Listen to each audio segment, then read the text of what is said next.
दोस्तों, तो आज है 12 जनवरी 2026 और आज 7वें दिन हम लोग यहाँ पर आप लोगों के साथ उपस्थित हैं। आज है 7वां दिन। तो सबसे पहले जो इतिहास में हम लोग लिखने वाले हैं, स्वदेशी पर जोर देकर गांधी जी कौन सा संदेश देना चाहते थे। ये 38 अंक का आप लिखेंगे। 40वीं बीपीएससी में पूछा गया था यह प्रश्न कि स्वदेशी पर जोर देकर गांधी जी कौन सा संदेश देना चाहते थे। और दूसरा 8 अंक में आप लिखिएगा इतिहास से स्वदेशी आंदोलन। ठीक है, ये हालांकि ये दोनों प्रश्न जो है वो एक दूसरे से बिल्कुल अलग है। यहाँ स्वदेशी एक विचार की बात हो रही है और यहाँ पर स्वदेशी आंदोलन की बात हो रही है।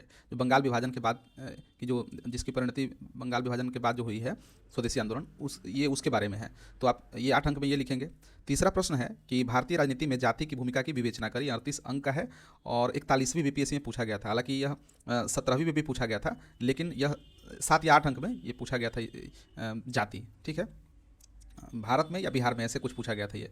अगला प्रश्न है कि भारतीय राजनीति में जाति और बिहार की राजनीति में जाति। ठीक है, दोनों 8 अंक 7 अंक में आप लिखेंगे। 100 120 से 140 शब्द में आप लिखेंगे। तो ये है दो प्रश्न। जो अगला प्रश्न है वो भूगोल से है। प्लेट विवर्तनिकी सिद्धांत के आधार पर हिमालय की उत्पत्ति की व्याख्या करें। ये 38 अंक में आप लिखेंगे।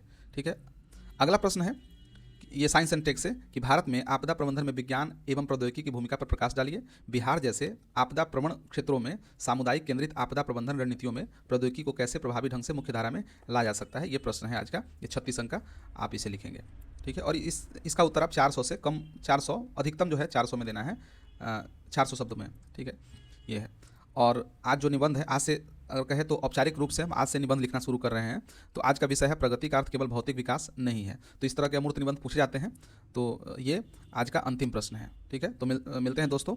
और आपको मैं बता दूं कि जो पिछले दिन जो हमने प्रश्न दिए थे उसका जो उत्तर है इस वीडियो के साथ ही है। तो मिलते हैं फिर कल अगले वीडियो में।